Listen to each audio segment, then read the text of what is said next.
In the meantime, I'm happy to hear that Shyla is here to stay, at least for another year.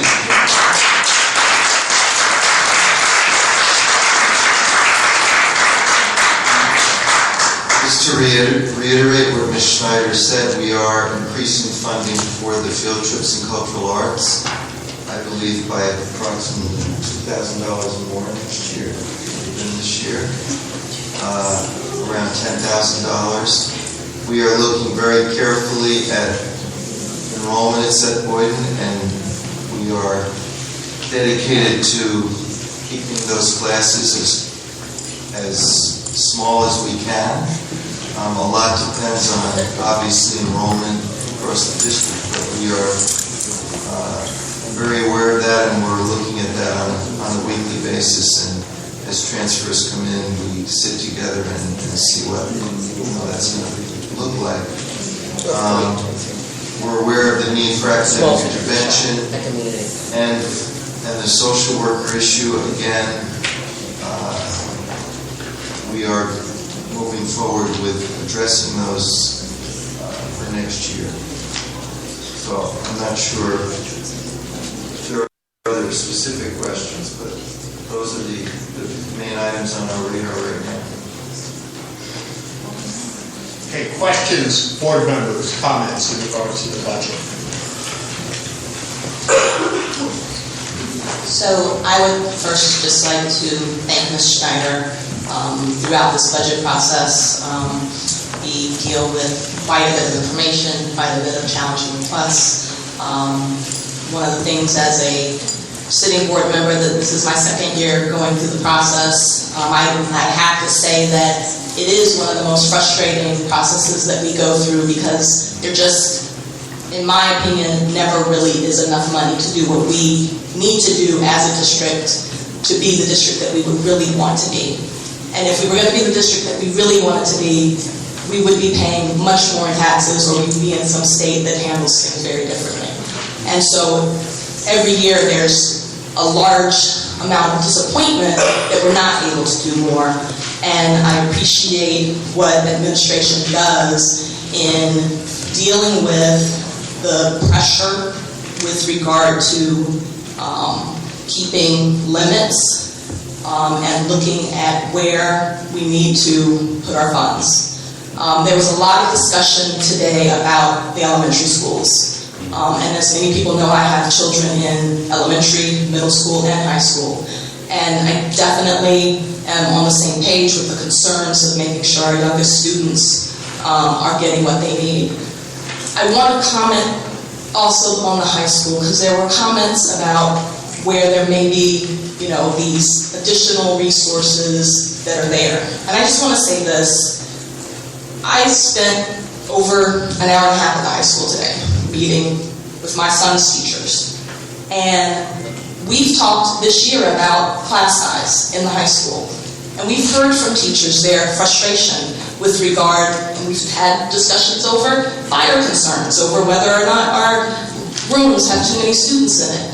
And so when I sit and I meet teacher after teacher, where my son is in classes with 30, 32, 27 students, compared to classes where he has 12 students, there's a considerable difference in how he performs in those classes. And so I just want to say again that there's a need. There's a great need in our district. I recognize that you all are doing the best that you possibly can.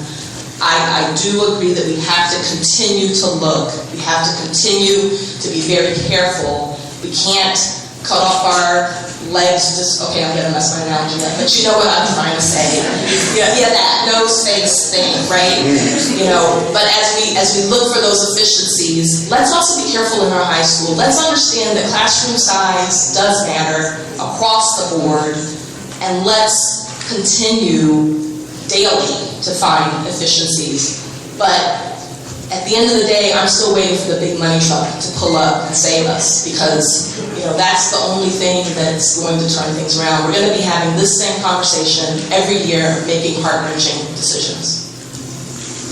Wow, maybe I can bring a little light to that.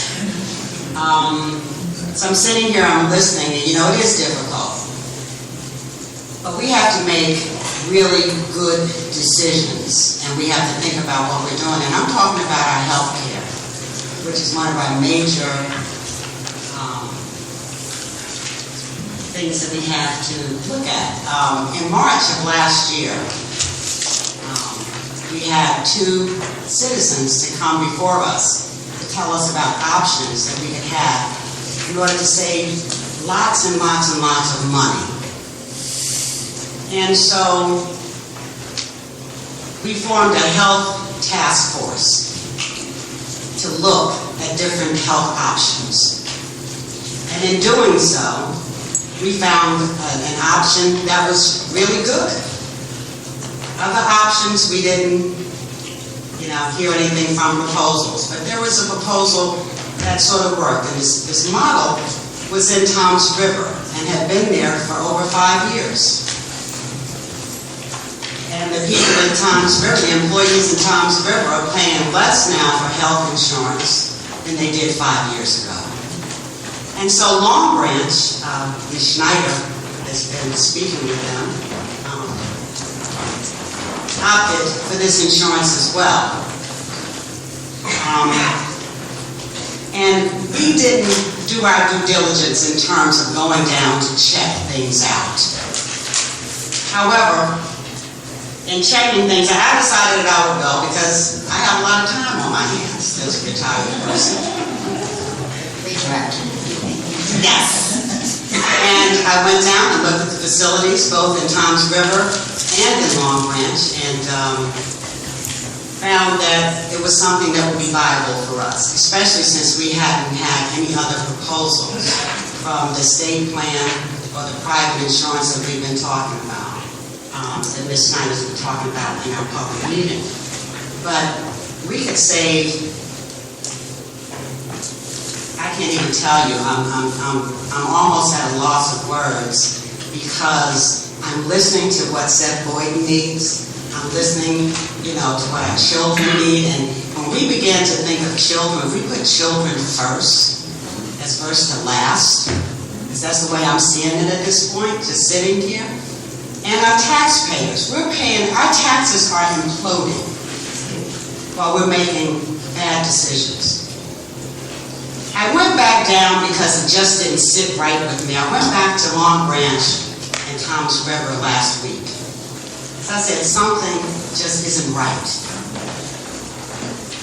And Toms River, things were still going well, but in Long Branch, who started in October, I have to ask Ms. Schneider, did you follow up with Long Branch and what was happening there?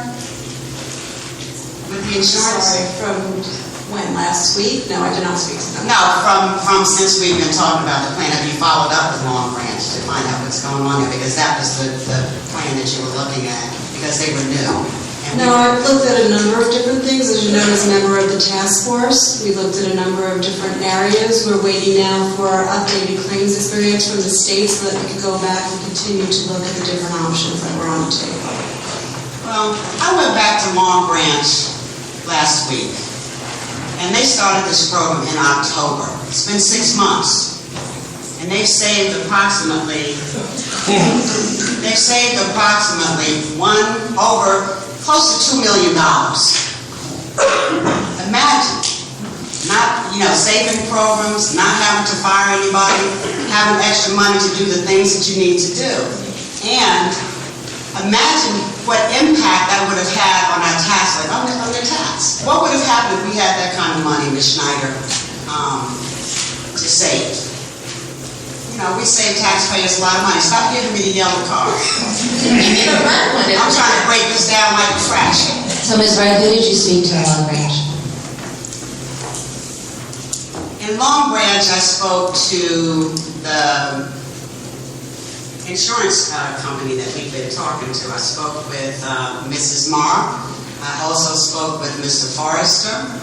I spoke with some teachers and other employees who were at the health sites to once again ask them what they thought of it. I also spoke to a former Columbia High School physician who was there as well. So what I'm saying is that if we look at the options that we have, maybe we should revisit and also have another meeting with our health task force to really look at things in terms of savings for our two communities. That's all I'm saying. So, as the chair of FFT that commissioned the task force, I'd like to just make a few comments. We did review the task force report in our last meeting. There were 7 members of the task force, 7 members.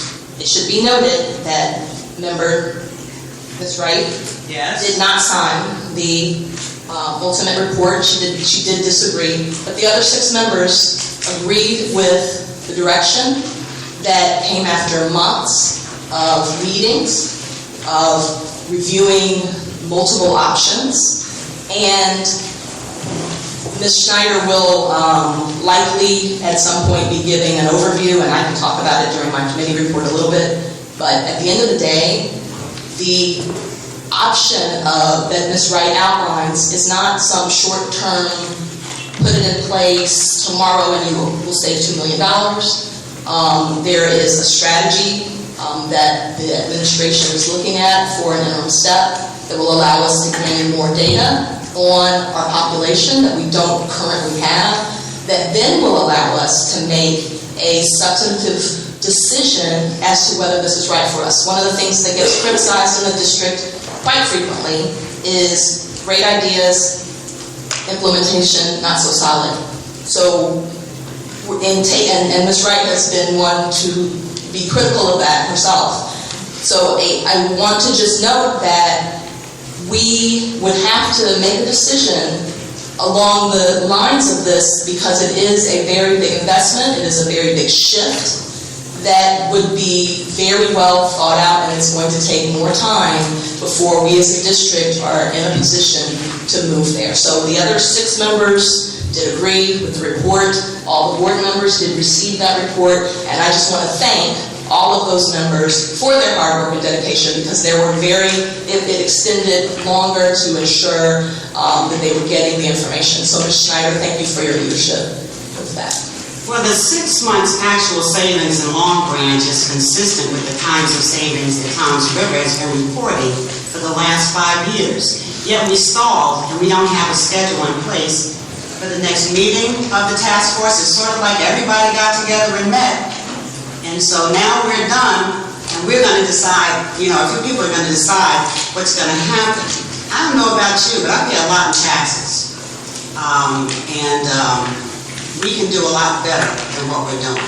And what I'm saying to you guys and to my colleagues here is that we need to follow through the things that we do. You don't go out and buy a house or make an investment this large without at least going down to look at it. I went down to see not once, but twice. No one else from the task force or the administration or the board decided to take that trip. And I'll end it there and let you weigh in when you come back to talk a little bit. And yes, I am always the solo person. I'm coming from the inside out. I know what time it is. And it's time to give our district back to the community and to the students. So I'm going to...